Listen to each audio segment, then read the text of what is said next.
Good evening, everyone. This is April Cobb with Diversity and Education. No, we are the Sunshine Education Coalition tonight. And next to me, I have. Denise, how you doing? I am with Sunshine Education Coalition as well. We have truly diversified so many times that we don't know where we are sometimes, but we are officially the Sunshine Education Coalition, and we are now into week 2, and we're focusing on DEI in education, DEI especially in the state of education, the current state of education that we are in right now at this present time. So again, we want to welcome everyone in, and we want to ask you if you feel free to join us. We will be happy to share our link with you so you can come on and join the conversation.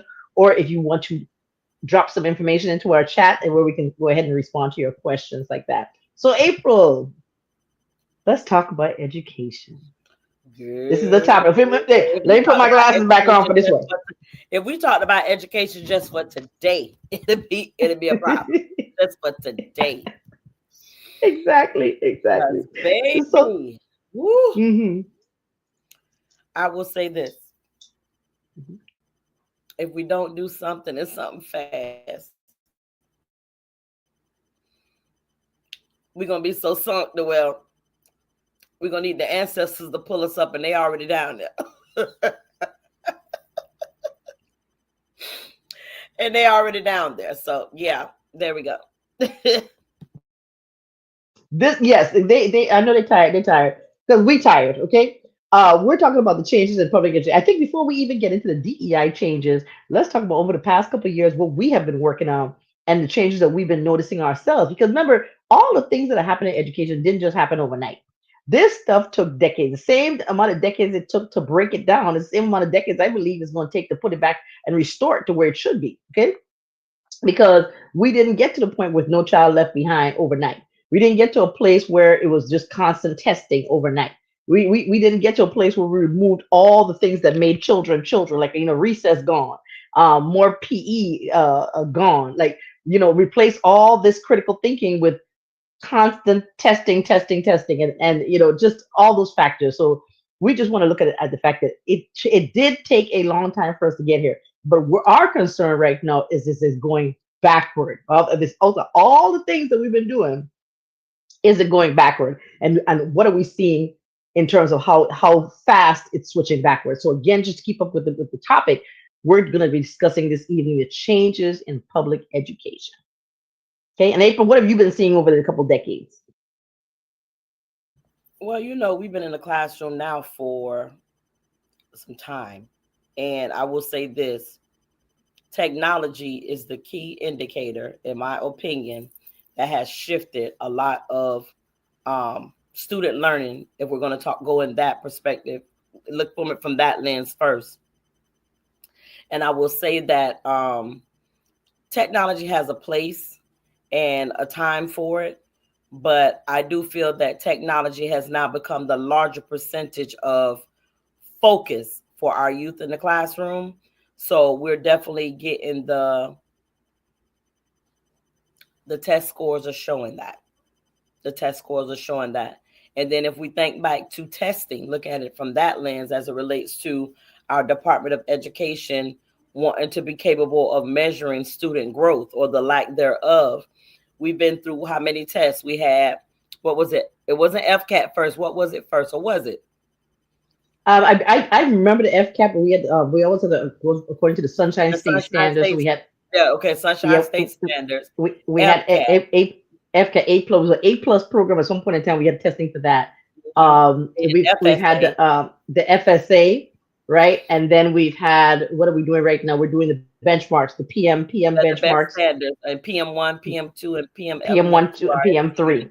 So we're Yes. looking from that lens. I will say that the test does not equally measure student learning because, again, just because, well, let me correct that. It does not equally measure student growth because if a student is entering into a test or an assessment and they're already 2 to 3 grade levels behind, just because they do not hit that indicator to show that they're demonstrating mastery, that does not take away from their growth. The only time in all the testing settings that I can recall on that the growth is measurable or utilized is when the student is a ESE student. And that again creates another level of lack of equity in that process. So I will say this. One thing we do know is for every governor, there's a new test. And I always question the why behind that outside of are there new deals made to go along with the new testing? That's my little thoughts. That's my thoughts. No facts behind that, just my opinion. Right. And I absolutely agree. And just to piggyback off of what you're saying in terms of technology, one thing we need to understand is because of all the added technology that has been put into the classroom, we have lost critical thinking skills. So, and then we've lost stamina. Two things that I've noticed because, especially I teach reading, right? So, uh, critical thinking and stamina. So, one, they think that everything has to come, every answer comes from a computer. No one wants to use their brain. And also, in terms of the length and the amount of time. I mean, if it is not longer, if it's longer than 5 minutes, if it requires it being more than a page of reading or more than five paragraphs, they are so frustrated that they will become they'll do so many things to avoid the task at hand. So the technology, even though granted that some use of technology is very good, they have some good programs and things out there, but because our kids have not figured out a way how to take the technology and use it for their betterment, as opposed to just a game. Like they don't have the dexterity in their fingers to say, I know how to type properly, or like when it comes time to taking those essays online, I know how to use an Xbox controller, but I don't know how to type. So now that the time has run out and I still got half a test to do. Okay. So just technology is one thing that it can be good, but it also can be very, very bad. And then of course, with social media and things like that, it's very addictive.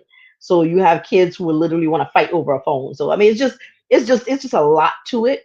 And I just think that that really has hurt our children more than helped them. And we're going to talk about that in terms of diversification as well. I think if you want to jump in.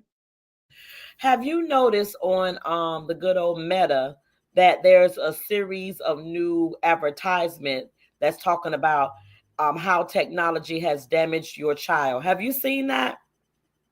And there's lawyers that are, yes. So I find that quite interesting that that has now become, as of January 2025, that has become a new thing. And I think that's Hmm. because um, Instagram was shut down for less than 24 hours. And TikTok was 24 I hours. mean, it makes you wonder how was that all developed in a matter of a couple of weeks that now we're going to start suing the tech companies to say does gaming impact your children and so on and so forth. So it was interesting to see Yeah. that. Yeah, I mean, so we know that that's part of the problem, and that parents, have you got to pay attention to the fact. I mean, if your child cannot be without their phone, or they have a they seem to be agitated if they don't have that phone, then it's considered an addiction. So just try to have them unplugged. That's helpful for us. But all right, let's talk about more. Let's talk about education itself. Right, here's one of the things: the historical context of DEI. Why is it such a good thing? One of the reasons why is because it broadens children's horizon. It allows them to see outside of themselves. I mean, I don't know about you, but if you have kids who have lived in Tampa their entire life, but have never been to Channel Side, have never been to Brandon, have never been outside of, there's some certain places, but when you have a diverse curriculum, a diverse set of kids, a diverse teaching population, all of those factors come into play, and now the kids are like, wow, I didn't know, the people over here could be this way or that way, or oh, wow, interesting. It's very interesting for me, like in my classes, to see the one kid who's extremely outgoing and the little quiet shy kid sit next to each other, like, at first I think, okay, this kid ain't gonna make it. This kid ain't gonna make it. Not in this class. I got some real ones in this class. Okay, but they get along very, very well, and they help each other. So I personally see the benefit of having that diversity within the classroom. What about you? I totally agree. Even in my new job capacity, diversity is the key. It's actually the glue that keep everything together to where it's not constant. Well, we got our fights, but most of the time the fight is just to be fighting anyway. They don't even know why they fighting. But the diversity piece of it keeps the glue in a school or in a classroom or in any space when it comes to being on an educational campus, because in the event only everybody had their own strict views and did not want to be, let's just say, well, not willing to compromise with one another's culture, race, or so beliefs, whatever it may be, then it would be a constant war on any campus on a day-to-day basis. Now we have many uprisings.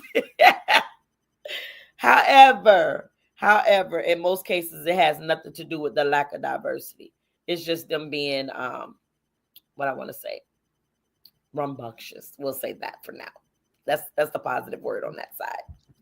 Yes, that's positive. And one of the things I can say too is you're when you see kids that are diverse within the classroom, I don't want to even use the word competition, but a lot of them are like, wow, we're going to challenge each other and see how well we do. I mean, you have kids that are rising to the occasion because they're like, man, they can do it, I can do it too. Okay, so it's like it's amazing to me. Like, okay, now I will tell you this. I will tell you, it's so funny right now in my classes, as I'm seeing a lot of the Hispanic kids who are actually outperforming some of the black kids in the class. And I was like, I need you to understand something. Just because English is your first language, they have to fight. They have more barriers. They got to fight the to understand it in the English language, and then they have to read it. Then they have to decode it. Now they have to regurgitate it. I mean, that's four or five steps. You got one. So we this is what I'm trying to tell y'all, parents. Pay attention that they are fighting with multiple barriers to get what they have to get. So please make sure that you understand it. Yeah, I see why the diversity in the classroom is also a helpful thing in terms of having the kids feel that they can push each other and push each other forward. And then of course mixing them up. I like mixing. I don't like to sit in rows. I can't stand rows in my classroom. But putting them in groups, and you group them based on ability, you group them based on their how well they're performing, group them based on their talents. Because a lot of times, just like you said with the testing, test only is a snapshot of what they could do at that moment. Some of them are extremely talented. Like that, those standardized tests do not show me who are the artists in the class, who are the singers, who are the dancers, who are the ones who can create anything from nothing. Who's the kid that loved to tear apart everything in your classroom? He take the stapler, take the whole stapler apart. I said, you better put this thing back together in this 40 minutes that we got. End of the 40 minutes, I got a stapler that worked better than they ever worked before. So that let you know. Ain't no test can measure that. Okay, there's no test that can measure Exactly. that. And I think we have gotten so far away from allowing the students to do more with their hands, which connects to their and then go back up to the brain. All of that Hmm. requires true thought. Everything now is sit and get and read and go. It's like robotic almost. It doesn't allow for Yeah. them to implement a lot of their critical thinking skills to the capacity of the implementation with ease. Yes, exactly, Now it's a matter exactly. The of, dexterity.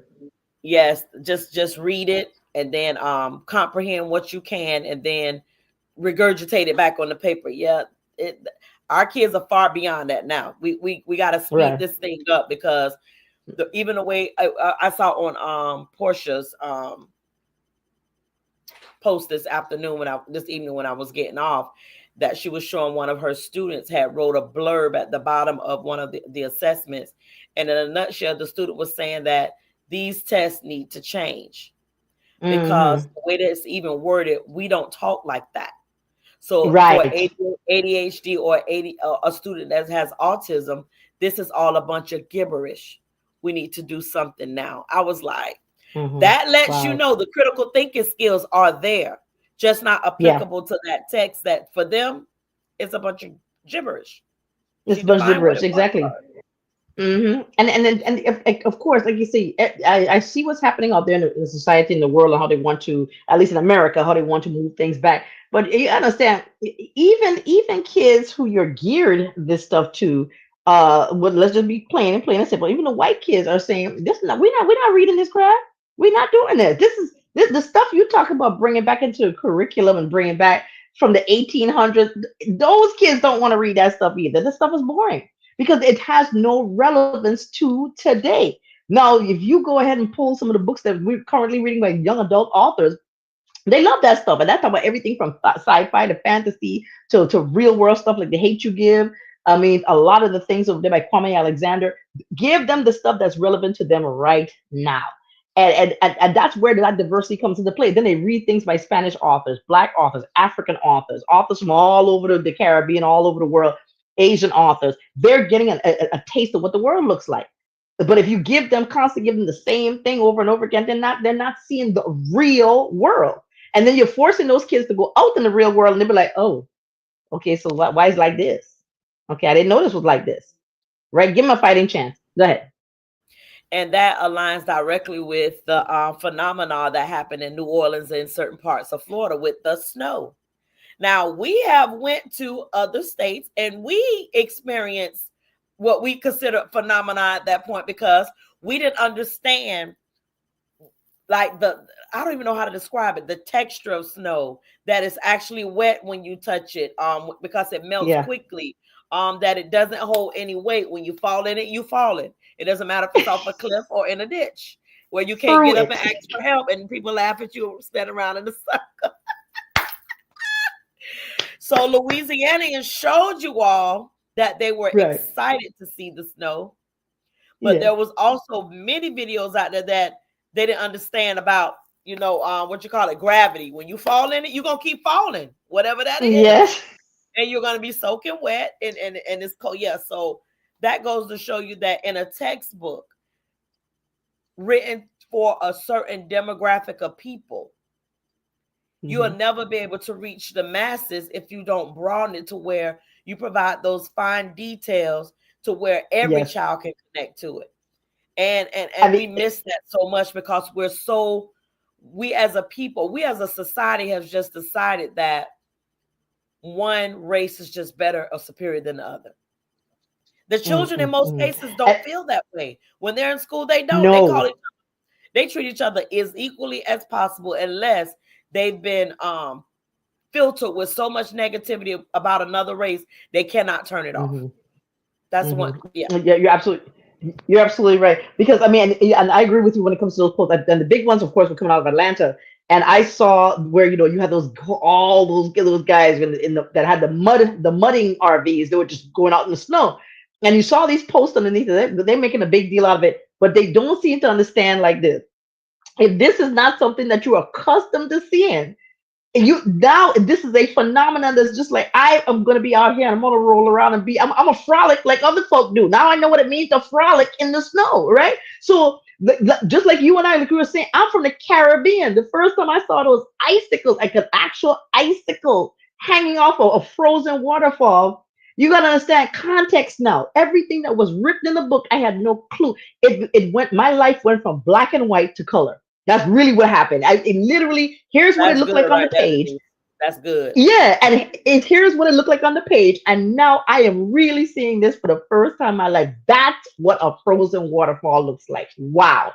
And then of course the whole concept of snow, because going through that snow, and then seeing bear tracks. Was it a deer track? And realize this is a real animal that's gonna eat us. So, but again, if you don't broaden and diversify these tests, taking a kid from Florida, like a kid from Miami, the snowing will reach that far down, and putting snow on the test, and how much the density of this, or how much come on, And come it's on. so interesting that it often used to happen. The common language on a lot of tests used to refer to, was it Hawaii, or it used to be so weird, like it was referring to places Hmm. that these children in most of their lifetimes will never even go.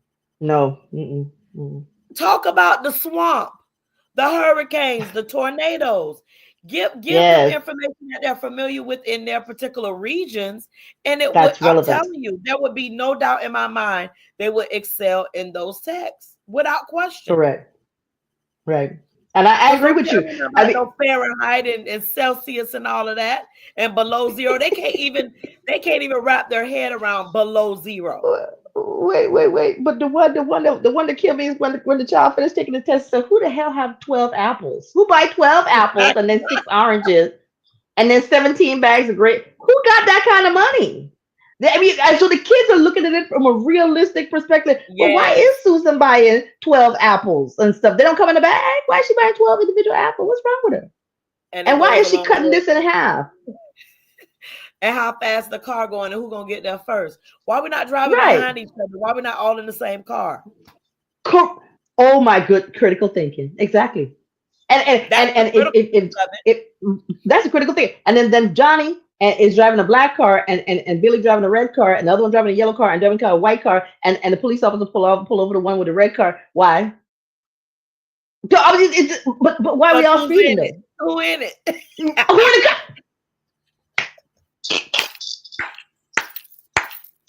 You got it. You We're got gonna it. be good. We're gonna be good. Okay, I'm sorry. I'm sorry. Yeah, okay, let me stick to the. Hold on. Let me put the glasses back on because I get serious when I put my glasses back on. Let me put it back on and be serious for a second. Okay, no. One of the questions we were talking about was about the inequality of funding. Okay, now that let's talk about some funding real quick because we already know that they're getting ready to cut or slice and decimate the Department of Education. But here's the impact of school funding, right? So there's a report. There's what Education Trust in 2020 reports that schools serving predominantly students of color receive $2,200 less per student than majority white schools. Now, what is that? What is that? First of all, where is it coming from? It's coming from the tax dollars. That's a So, great question.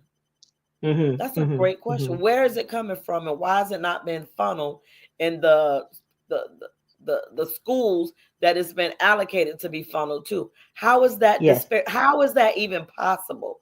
If it's data, if it's supposed to be based on the data and the number of pupil and everything that we've been told is why we get able to keep units. So now you have yes, basically just voided everything that we have been told as truth. How is that hmm possible? hmm I mean, could it be that we don't want to spend that kind of dollars on diversified curriculum? But I I find it interesting, especially as we see things that are coming out of White House and stuff like that. How a lot of places that chose to go in a particular direction are now also struggling because when funding starts to get cut, it's going to really get cut. I mean, we're talking about everything from our school lunches to transportation to the curriculum. I mean, and then of course, we're not even talking about even getting rid of ESE services, special services for kids who are who have disabilities. So we need to look at the bigger picture. I mean, yes, a lot of us are thinking, well, it could have been this way, or we were one issue voters, but you need to understand it's much bigger than that. It is much bigger than that. So again, tax dollars. They said it's based upon the community, the neighborhood thing like that. That's why some communities or some schools are more affluent than others. But I don't know. That's that's the thought I'm gonna throw out there. What you got, April? You said it all. There's nothing more too much to add to that. The reality is this: we are getting ready to go through some very turbulent times outside of what some of us have become accustomed to. Just you know, code switching, pivoting, doing what needs to be done. That's unfortunately some natural instincts in our culture. It just is. I just think that it's going to push people to a place to where they're only going to see crime as the only solution. And unfortunately, inner city communities, well, it's got a lot of high crime in most cases now. So what will that look like? Is that intentional then? That becomes the next question. Do you want them to lead into more killing one another to where they're I mean there's so many things that could comes to mind, but the bottom line is this will impact everyone. And I think that's where the missing thought process was when certain decisions was being made, when we made a circle, a closed circle on a sheet of paper, that we did not realize the impact it was going to have on everyone, not some, everyone, whether that impact be positive or negative. We know the positive side is going to be on the wealthier end, but there's no middle anymore, so to speak. It's going to impact everyone outside of those that are wealthy. I absolutely agree. Because yeah, there is no such thing as middle class. It goes straight from rich to poor. I mean, but the difference is whether or not you end up on the higher end of the poor scale or the lower end of the poor scale. And you're right when it comes to, it's interesting when it comes to you're forcing people to become criminals. Because once you realize, start taking away all the things that people need. I mean, I was telling my mom and everybody today. I was like, you know what? This gonna be some lean years right here because I'm gonna purchase what I need, not what I A want. I would lean love to year. have. Yeah, it's gonna be lean. It's gonna be real lean. I mean, because it's not about purchasing. I would love to get the whole entire Bath and Body Works set of this thing. Let me just get one lotion. How much? Remember the guy at the store? Let me. How much one wing costs? How much? let me get. And one Let me get fry. one. Yeah, one wing and one fry. Let me get one hand sanitizer. I can't get this whole set. I just need one hand sanitizer. Thank you. So you you looking at things like that. That's just like, wow. Do I have to say to myself, these years are years where I'm going to have to be able to hold back and not spend and not do all the things that are bad to me. But then it goes and lead to poor legislation. Okay, here's what we're gonna talk about. So we got, over the years leading up to this current election, you have words that were added to the vocabulary of America that seem to be tied directly to just either hatred of Black people, or, oh, this must be a horrible thing because Black people are now empowered. So we had, first of all, we had woke, going way back to woke. We had the critical race theory, the CRT. We had, of course, DEI, right, the diversity, equity, and inclusion. We just had all these buzzwords, right? And people always think that they actually Don't leave out affect affirmative specific. action. Don't leave out affirmative action. Yeah, affirmative action. I was even before that. You're right, affirmative action. And people always think that it specifically targets just people of color. But let's just run it right over to DEI. We're gonna start with DEI. DEI affects veterans, women, disabled people. There's so many people that it affects. Black people actually on the bottom of the end, because DEI was also especially created to help white women to get into the workforce. Okay, And the help elderly. people who are transgender and the elderly get into the workforce. So I mean, we know the struggle.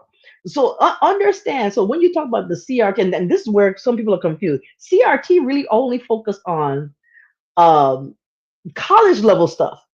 But people are now using that and weaponizing that to say, hey, let's pull all these books out of middle school. If you see what our library look like right now, I don't know about your school, but ours just look like, I mean, like, some, you ever see one of the like kid in a bad fight and they punch half the teeth out the mouth? It's just like whole entire section is just empty, empty. Where the books? Where are the books?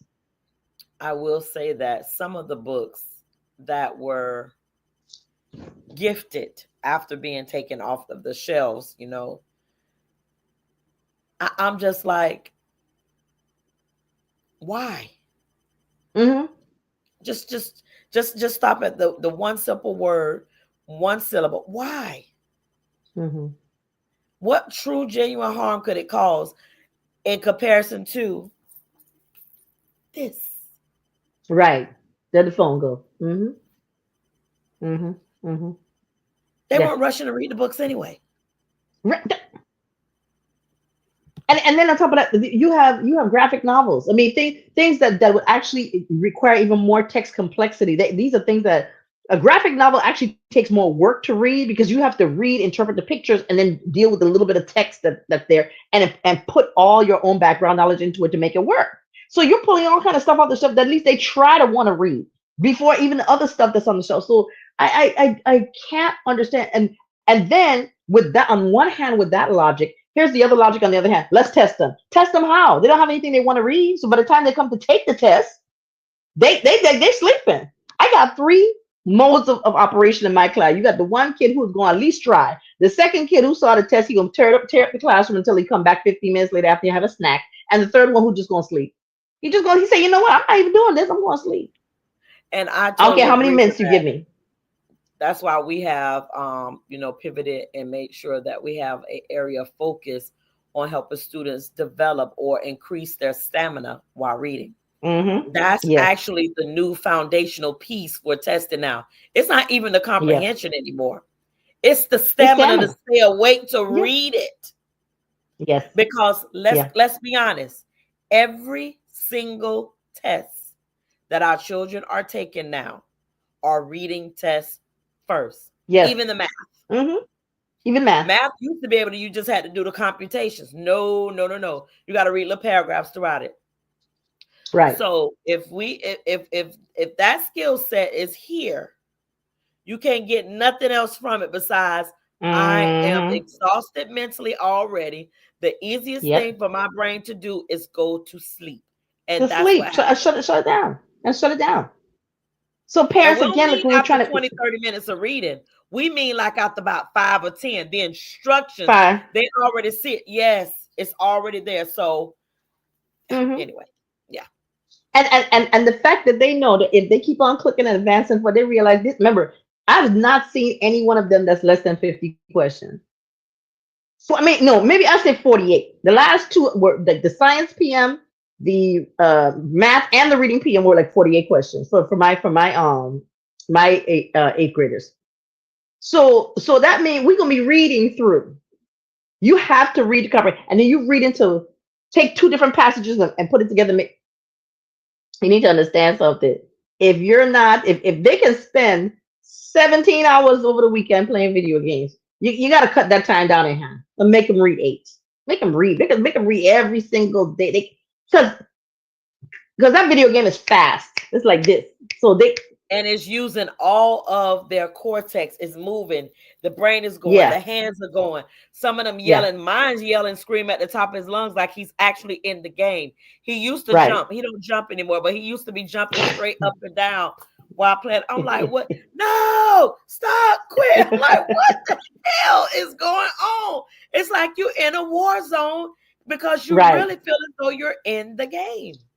Yes. And I So still you I don't still have need to to come start. home and get on the roller coaster game so I could because I need to figure out how to feel Yeah, how the you roller felt it coaster too. going. Yeah. Yes. So I again, if need to you get do in that one. nothing else, parents, start small. Start in small increments so you can see it for yourself. Try to have your kids sit and read for 15 minutes. Now Hmm. we know there are some kids that do it, but the majority, yeah, start 15 Hmm. minutes. See what that looks like. Right. Right. Exactly. Exactly. Oh, look. Now, speaking of which, listen. Here's the way to engage your children. Uh, for us in school, we have to have diverse curriculum because the different curriculum is what was going to engage our kids. But what about reading material? Things that you find for your kids, you have to make the materials diverse. If your child like monster trucks, get monster truck stuff. If the child over here loves some Barbie stuff, Barbie stuff. But put it all together in text that they can digest. If you start off with a coloring book, move on to something that's more tactile. But you got to help the kids by giving them more to read. I mean, with every game that you give them a book. With every pair of shoes, give them a book. With every Stanley Cup, give them a book. With every spray ground backpack, put the book inside the backpack too. Do because that's how you're building their library. Another thing too, you go to a home that got nothing but electronics and no library. That's a scary place to be. Real scary. Because you should be in a home where the books outnumber the electronics. Listen, you know, I love my books in storage because my husband was like, oh, ain't no way in the world. You ain't, these 16 containers of books, nah, right? But my good friend over there on the screen, she know I love that. I love me some books. I love books so much that my bookcase was falling apart. I love books. Okay. So you cannot, or not, let's just say, we're trying to encourage y'all not to have a household where your electronics outnumber your books. Books are your wealth. Okay, they really are. And you kids, it's a tactile thing. It's a physical thing that kids can keep on going back to referencing over and over and again, and you can keep on getting more from the same book the more you read it. Okay, so that's one thing we're trying to encourage y'all to do. All right. And I will Um. add that a Yeah. lot will say, well, they got their books on their computers. Yes. And Yeah. then there's a distraction on there that says, let me go check the Facebook. Let me go check the Instagram. Let me go check. Like Right. those little thought processes, because we do it. Let's be honest. We Yep. as adults do Yep. it. So if we don't have our phone turned on, what they call um Put do on not silent. disturb, which most won't, you're gonna constantly be checking other things versus actually doing the reading. So Right. again, Hmm. get the hard text, one that you could feel Yeah. and touch, and put your Yes. finger Oh, going across each line you read. right. I'm currently reading a book right now. We're reading Katanji Brown's Lovely One. That's in my book club. Great book about how are sent to becoming the Supreme Court justice, the first Black female Supreme Court justice. And it's important that you read memoirs, read things about real people, because then that also provides hope and inspiration for the kids, because they're like, oh, I can see myself in this person. I can see myself in that person. We're reading things about the refugees from all around the world, so they understanding. Look, you have a blessed life right now because you don't have to go through those experiences in the United States. Hopefully, prayerfully. that you don't have to go through a lot of those experiences. Okay, so that's important. But let's talk for just for a second about how we have the educational inequality when it comes to poverty. Okay, so let's start with here, right here. We're going. You know, I love that we are always fact based. You always can fact check us. You can always go back through it. We're going to give you this 1 point from the National Center for Education Statistics, the NCES, found that students from low income families have 5 times more likely to drop out of high school. Let's talk about the factors involved in that. So if you coming out of a household of poverty, let's discuss some of the factors. April, go ahead. Start with one of the things that you would notice So automatically. one of the things that we know automatically when you coming out of a household from poverty is we know that the absenteeism is way high, way high. And as soon as the students start to miss so much time from school, that decreases their possibility of actually graduating. I don't have my little notes in front of me, but yes, I think it's when a child misses, I think they said 4 days. I'll look it up in just a second. All I know is that it almost decreases their opportunity to graduate almost in half. Like, what? And then we will talk about the learning gaps. When a child misses that amount of school, you saying something, Denise? Oh, No, when a no, go child ahead. But misses, you go ahead. oh, when a child misses that the high numbers of days of school because they're coming from a household of poverty, then that goes to the learning gaps begin to become more and more. What, like, it makes a child feel as though they would never catch up. Imagine going to school after being absent for 2 or 3 days, and when you left off, they were working on subtraction, but by the time you get back, they on addition, and the teacher don't have time to go back and teach you that. You got to just be able to catch up. Now, then imagine that in sixth grade, those skills you missed in second and third, because math is all building blocks. It's not like reading, it's building blocks. If you miss one key piece, you're going to be stuck for the rest of your time as a math student until you go back and get that chunk or that piece of information that was necessary for you to keep building. Those are my two. You could go now. And I'll come. I have more though. So here, so I know, but here, what I'm going to add to that, you're right, because I have one kid, and this is the thing, is so many kids. And I do understand parents' situations, things like that. Some of our Hispanic kids, those kids are actually translators for the family, so that's why they miss a lot of days. Some of them are transient, but then we have kids who are just also sick, so they miss a lot of days because of that. But then you just have kids who just like, okay, if we've been in school 100 days, they've missed 50. I mean, and I'm wondering, like, how are you not concerned that your child is missing weeks upon weeks upon weeks of school? So then that, of course, leads to behavior issues, because if I, just like you said, if I only show up to school 1 day every 5 days, and now the class has gone from, we started on chapter, last time you were here, we were on chapter 1, now we on chapter 11. And we flew past where you were. So now when we asking questions or we're doing a little mini quiz or a quick exit slip or whatever, you have no idea what we're talking about. So now I might as well show out, because I'm going to disrupt everybody in the class because I just can't catch up. I can't figure it out. I don't know. And then also this leads me to this point too. And I don't want anybody to be offended or anything like that, but take the advice from the teacher. Sometimes it's the fact that your child does need to be tested. And while we still have the resources, while we still have them, parents, it's not a bad thing when somebody makes that suggestion to you. That your child probably is not placed in the right class. They may not be, they have what they need. They maybe need additional ESC resources. They need help from somewhere. Maybe some of their help needs to be emotional help. They need psychological help. No one is telling you your child is just off the chain, whatever. But we know that if we can provide additional help for your child, you have the authority to say yes, go ahead and do the testing. But don't come to school, have the child miss 50 days, and say ain't nothing wrong with him. Okay. So that's all we trying to say. You know, take help when help is offered to you. That's all we can say about that. Go ahead. And I will add that all of those things that we have spoken about just with the poverty coming from a home,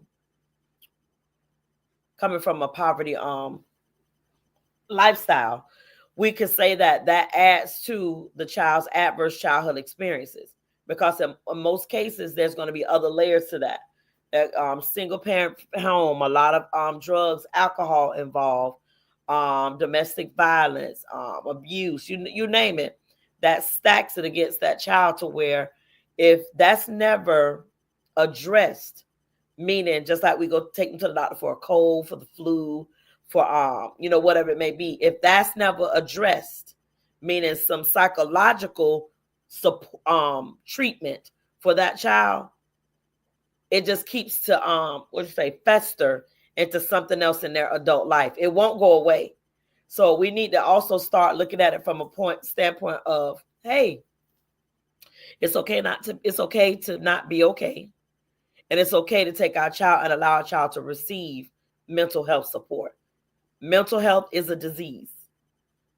It is, and it's treatable.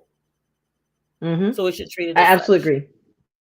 I absolutely agree because I'm telling you, even as adults, you think you can go through your entire adult life and everything's going to be fine. So like, sometimes you need to sit down in the chair too. Listen. I didn't think I needed to sit down in the chair until I started working in middle school. I was like, you know what? Let me. I think I got some issues. I got to work out. I, I have because then you begin to realize, wow, all right, is it me?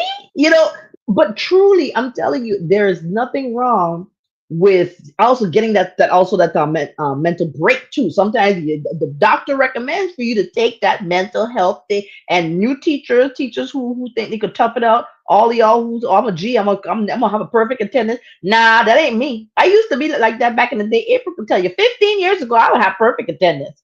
Now I feel like it's time for me to take about 3, maybe 7 days. I don't know because my mental health is screaming for that.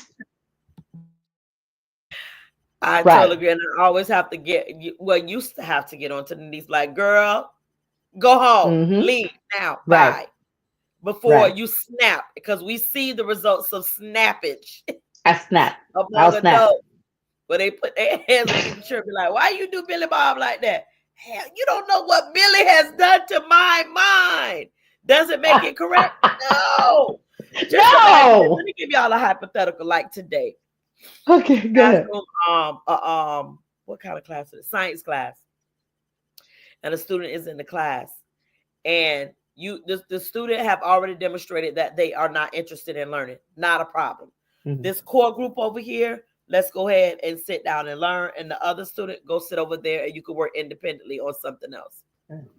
The child commenced to saying over and over again, over and over again, I need to go to the bathroom. I need to go to the bathroom. I need to go to the bathroom.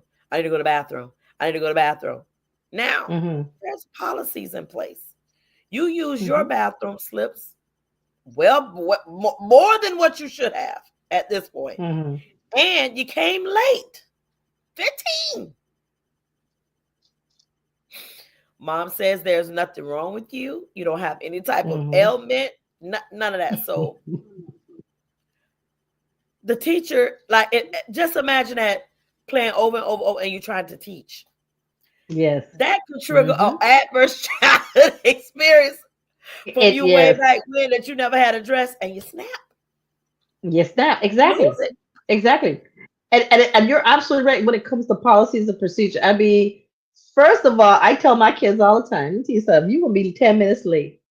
Let me tell you how what I do. If I'm gonna be late, right? I'm gonna stop at Starbucks, get me a little something to eat, get me up maybe a candy Right. pop, and get me a cup of coffee. You know why? Because I'm late.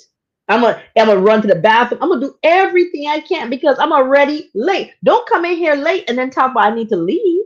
No, because that's not going to happen. That's Right. never going to happen. But now you want to Right. create a problem because I've already told you what to do. Now because you forgot what to do, or you just need to be seen. That a lot of times it's just, I need all the attention.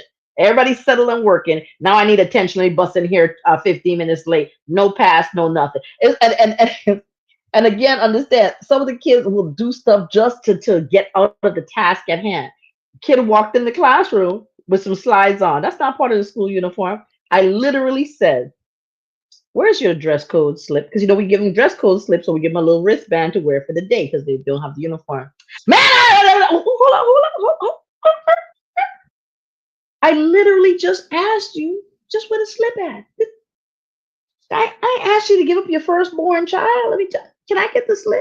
Just losing their mind. So again, I imagine now we are older, but they come in the same age for the past 20 something years. And you've seen Exactly. that behavior over and over and over and over again. Now you're on your 23rd, 24th year, and you're like, you know what? I just want to do this right now. Just, mm, And one lives right here mm. currently in my house that does that every Right, single day, and right. he And it's does just like, not seem to be able to get it together. You know what I'm like? Hands off, mm-mm, hands up. mm-mm. Your grandma and your I, mama now. Tag them in. right, right. Me Hmm, and you hmm. must never You must part. never, I need peace. That's Nati, where I'm at with that. Because at no right. point it just has to be a constant to where you annoy the crap out of an adult that's designed to I'm an educate you adult. on a daily basis. It's Hmm, hmm, insanity. hmm. But you know one thing about I've it is learned, what's that? know better, do better. Right, I right. know better now, and I'm going to do better Uh-huh. for myself. Do better. I And walk it's away the now. time. I just get up. I just get up. I get up and walk up. I say, you know what? Sometimes we need to let's go for a walk on the track. Let's go for a walk let's just go walk somewhere because clearly all of Right. us need some fresh air. Every last one of us need to go for a walk. Then we just go say if you want to leave the classroom, guess what? We all gonna leave the classroom too together. Because it's clear to me that we all need some fresh air. Maybe we just need to go outside and get a little spin around. What I say? Let's go spin the block together. Let's go spin the block. That's I it. spin the block. You know what has been playing through my head ever since the Super Bowl vote, though, What's that? What's that? halftime show? That damn smile that Kendrick Lamar we say, Adrian, that thing, Adrian, listen, you see every pearly white all the way back to here. Adrian, and that walk, I just, it's been playing back in my head over and over again. yeah, So, like, you know ever what since that then, did? like, when stuff come up, that come up in my head, like, Adrian, like, it ain't bothering me. It's not at all. Nothing you But you do, know what because in that my head, it's Adrian, right? You know what that tells me? That tells me you have to be very careful who you pick fight with. You know what I'm saying? Be careful because some people will take petty to the ultimate extreme. This man took petty from a single rap battle to the Grammys to the Super Bowl. You can't get no more petty than that. You taking your pettiness because I thought I had a level that I could go to. You took your petty to the you carried up your pettiness to a full calendar year. I mean, that's magnificent. it's unheard of. What to say? It behooves me that it was It behooves capable me. of manifesting to that level. And now it's about DEI. Oh, How? how because there are things about that went over people's heads so much that they could not understand. Do you realize that? And so we'll do just a little aside before we wrap this up. Do you realize there was a giant Xbox was on the stage with the controllers there, and every song coordinated with each particular section of the Xbox, and then the clothes that they wore was representative of that. Because I had to go back and listen to that one song, man in the garden, which is about this man walking through the graveyard and all his homies are dead. Man, I realized everybody was wearing white like they were ghosts. That thing blew me because now But I'm just there's like, a piece that oh, was revealed later too. I missed that one where if you look at the stage, the middle of hmm it was a doggone yeah, prison yard. the prison yard, and they were all in the I was prison. like, Correct. what? That's Yeah, why the two yeah. basketball goals were on the end. I'm like, On the air, wow. and So and the it was fact that they had it was crazy. The fact you had Samuel Jackson, who not only played Uncle Tom in Django, but also played Uncle Sam for the right. United States to let you know, hey, don't push it too far. Bro. These people can't handle it. We want you to play it safe. It was not like I'm convinced. I'm gonna say I'm gonna try and put some money. I'm gonna put a little $10 bet. A $10 bet. I'm gonna take you someplace, and you can cash in on this $10. I'm thinking this might be Jay-Z last year to produce the Super Bowl. He took his blackness to the What you height said? of blacknicity. I mean, he has for the past 5 years he has been extra black. I think this blackness went a little bit too far with this one because you had the National Negro Anthem. You had John Baptiste singing the national anthem. You turned around, you had Kendrick, you had both black quarterbacks playing against each other in a black city like New Orleans. I think that's just too much black for him. It was I black think and it was black. just way too much black. It It was was. It blackety, was. blackety black. I mean, that, yeah. Then you had Samuel Jackson. I mean, come on. It was And way then too. even So I'm thinking, in the stands, there was words yeah, throughout being game over. Did you see wow. game over? You saw the Yes, game over game sign? over. This right Oh my here, like goodness. it was a lot. But to keep Yeah.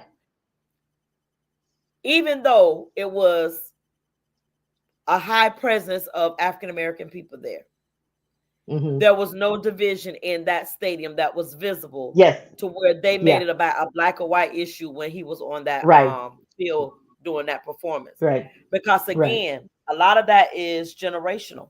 It's very Yes. generational. And Hmm. some have it, deep rooted more than others to have that division so anchored in them that they cannot get past that. We all got the same color blood up in our veins. Right. We think Right. it's Right. red, Right. but it's not. Mm. It's blue. Mm-mm. And so that to me is the best way to wrap it up, because that is the ultimate in terms of, especially with the American flag. That symbol just jumped right out at me. You have all these black bodies dressed in the colors of the American flag, right? To show you that this country belongs, and for not only was built by us, but the country, we are American. We're part of the country. So understand, even though people don't want to see this color of people in America, you don't want to see the people of color at all. Listen, we here, we ain't going nowhere. And it's like the one line that I saw when the lady said, I don't understand why this Black History Month. When is there a White History Month? And the guy, the best clapback I ever heard, he said, "Oh, you don't know when White History Month is?" He said it runs from January and it stops in February, and then it goes from March all the way to December. That's White History Month. Eh, we learn your history 24/7. We have 1 month, but we can push our month all the way through the year because we have to continue to teach our children about it. And then on top of that, you all do have a White History Month. There's Italian American Month. There's Irish American Month. There Asian American Month. There's everybody has a month. So Hispanic Heritage Month. So you can't say that it's only for these particular people. What must bother you the most is that maybe our culture is so strong that it irritates people's spirits. That's all I can say about that.